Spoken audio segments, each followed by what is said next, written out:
Chapter 2, Basic Science Concepts. Background. An understanding of basic science concepts is essential as a drug information expert. This chapter will describe common terminology and foundational concepts that need to be known for any of the examinations. They have to be either tested directly or tested as an application of knowledge, which may be required when answering case-based therapy questions. Important drug mechanisms are reviewed in more detail in the specific disease state chapters. Overview of the nervous system. The central nervous system, CNS, includes the brain and the spinal cord. The CNS controls the functions of the rest of the body by sending signals to the peripheral nervous system, PNS.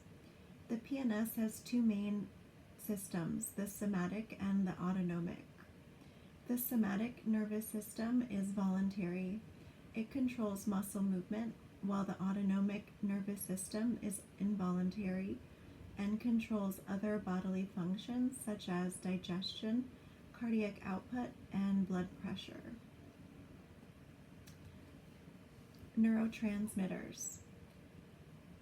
Neurotransmitters signal transmission in the central nervous system and the peripheral nervous system, which is accomplished by, again, the neurotransmitters, which are the body's chemical messengers. Neurotransmitters are released from presynaptic neurons into the synaptic cleft. Then they travel to postsynaptic neurons or other parts of the body to exert their effects. Common neurotransmitters discussed in this chapter include acetylcholine, epinephrine, norepinephrine, dopamine, and serotonin. Acetylcholine is the primary neurotransmitter involved in the somatic nervous system.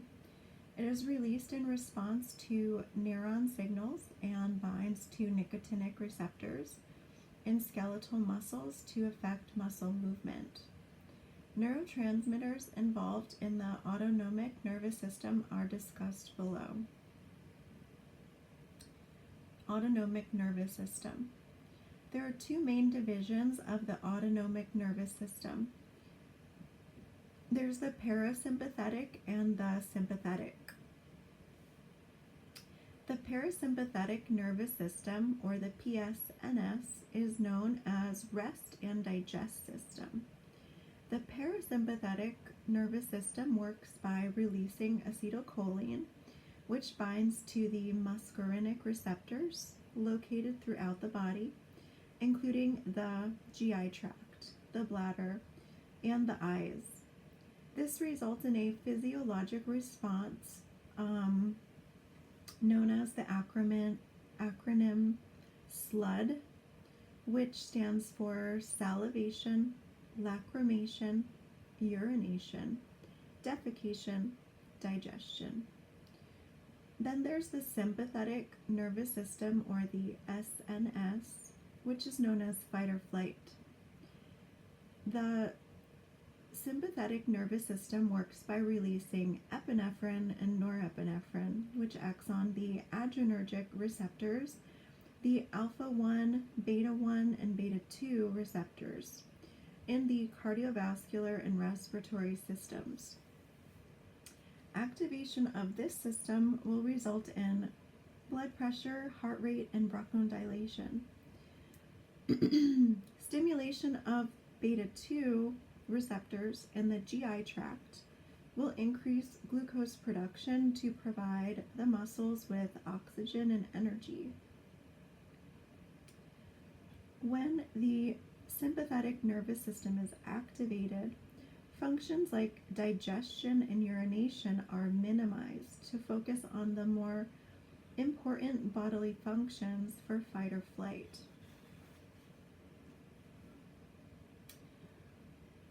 Receptors and substrates.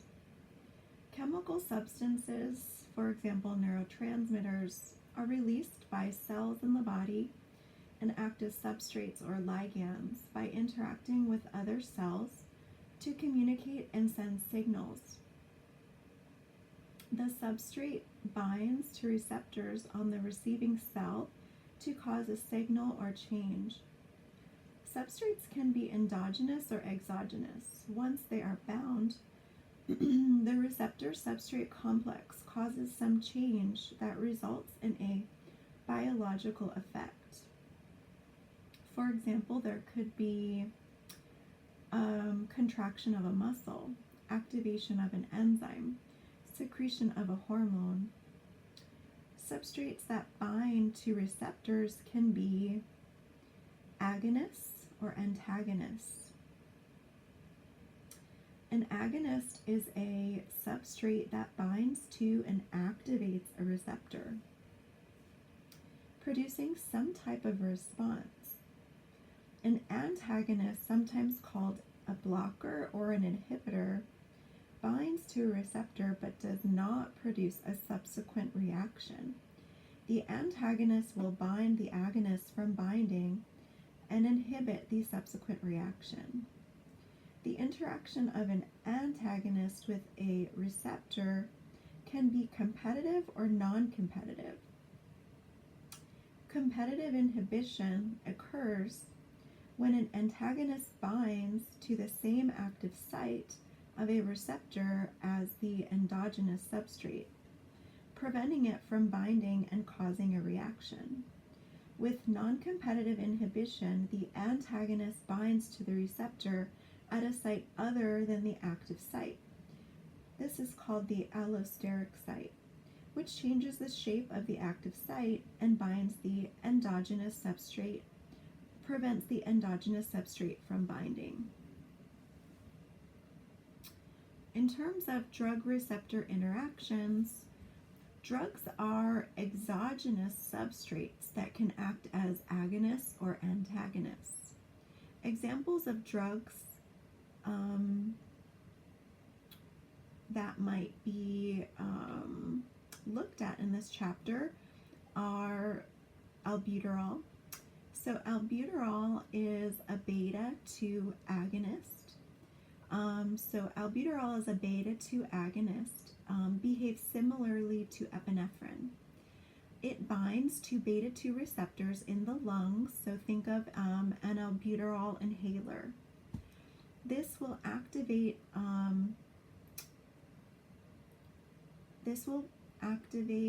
several steps. For example, it will cause increased cyclic adenosine monophosphate or CAMP production and decreased intracellular calcium, resulting in bronchial smooth muscle relaxation or bronchodilation, which is the point of using an albuterol inhaler in people with asthma. So then we can think about people that have high blood pressure and they take something like a beta blocker. They could take maybe carvedilol or any of those beta blockers. So beta blockers prevent adrenergic neurotransmitters such as epinephrine from binding to the beta-1 receptors in the heart muscles. So where epinephrine might normally increase heart rate and contractility when it would bind to the beta-1 receptors, a beta blocker like metoprolol, carvedilol, all of the beta blockers, by that medication blocking the receptor, they will actually decrease heart rate and decrease contractility, thereby lowering blood pressure. Okay, so let's move to the next concept. This is just basic science concept, chapter 2. All right, common drug receptor targets. The study tip gal on the following page lists receptors that are common drug targets along with their endogenous substrates. Example drugs that have an agonist or antagonist effect at the receptor along with the resulting biological effect are included. So how drugs work at these receptors is closely related to the conditions that they treat. For example, muscarinic and alpha-1 receptors are targets for medications used to reduce bladder contractions, for example, oxybutynin, and to relax the bladder, for example, doxazocin. Terbutaline is a beta-2 agonist used in acute severe asthma exacerbations. Some medications affect multiple receptors, like isoproterenol is a mixed beta-1, beta-2 agonist. It is used for bradycardia. It causes bronchodilation. Carvedilol inhibits alpha-1, beta-1, and beta-2 receptors. It is used to decrease blood pressure by causing peripheral vasodilation and a decrease in heart rate, but it can cause bronchoconstriction as well. Vasopressors such as epinephrine and norepinephrine stimulate multiple receptors, including alpha-1 and beta-1, leading to increased vasoconstriction, heart rate, and blood pressure. Other medications work in the central nervous system to affect the amount of neurotransmitter released and available to act on the peripheral nervous system receptors. Clonidine is a centrally acting alpha-2 adrenergic agonist. Very important, star this. Clonidine is a centrally acting alpha-2 adrenergic agonist. So when presynaptic alpha-2 receptors located in the brain are stimulated, there is a decrease in the overall sympathetic output. For example, neurotransmitter release. Decreased release and availability of the norepinephrine and epinephrine to bind to the adrenergic receptors ends up resulting in vasodilation or decreased blood pressure and a decrease in heart rate.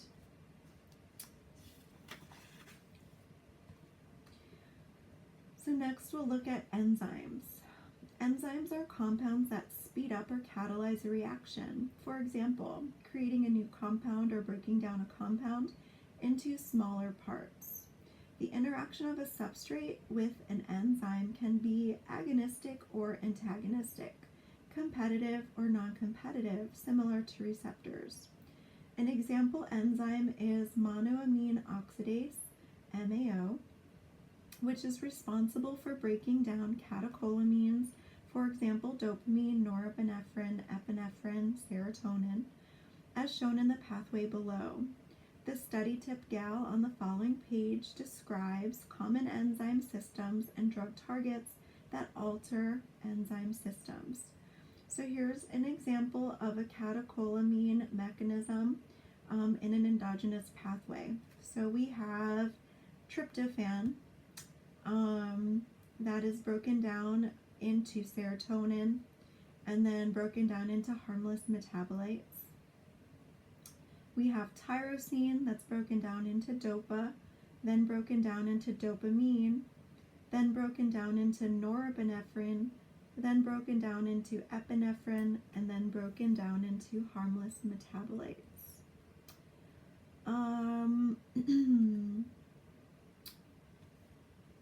One of the last, well, there will be 2 more concept checks, and then we'll move to chapter 3.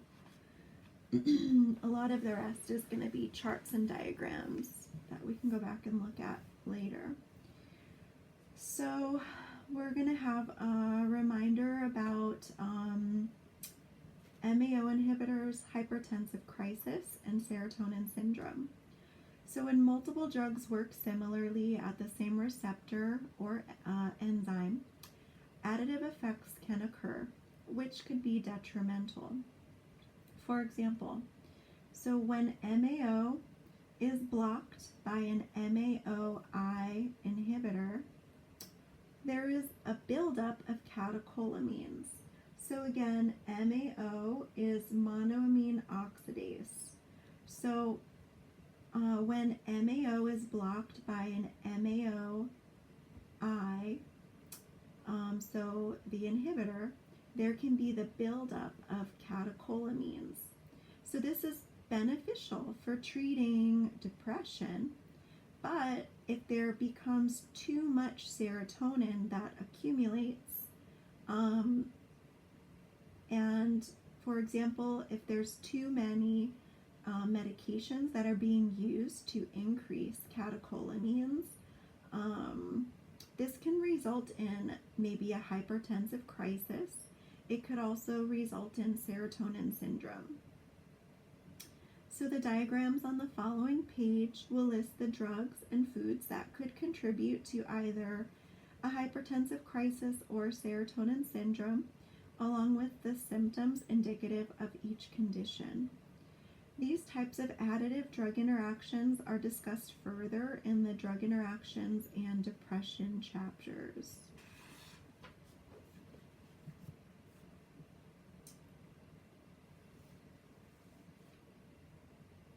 And so some of the symptoms of a hypertensive crisis, again, would look like high blood pressure, tachycardia, extreme agitation, and that can actually result in a hypertensive crisis and death.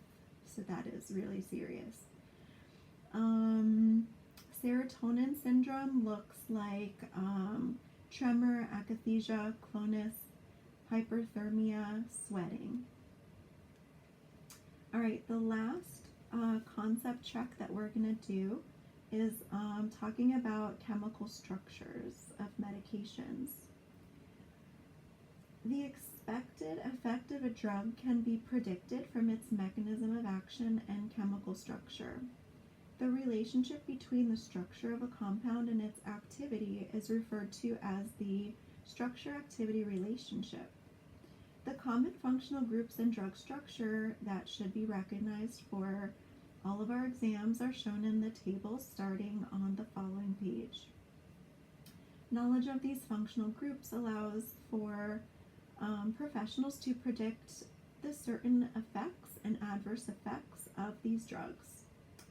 For example, identification of the sulfonamide functional group on the celecoxib compound enclosed in the dotted lines of the structure below explains why celecoxib is contraindicated in patients with a history of hypersensitivity. Example, allergic reaction, and might be having a reaction to sulfonamides. Differences in functional groups within a drug class can also be important. So this one is really important, like for an anesthesiologist.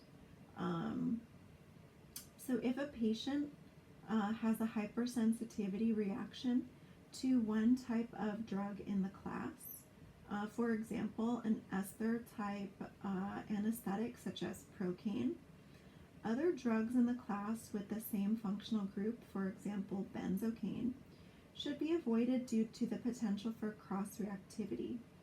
Selection of an anesthetic with a different functional group, for example, an amide-type anesthetic such as lidocaine, would be reasonable.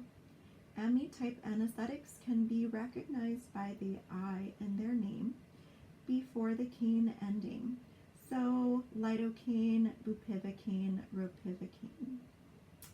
So we have our chemical structures down below. So it shows celecoxib, procaine, lidocaine.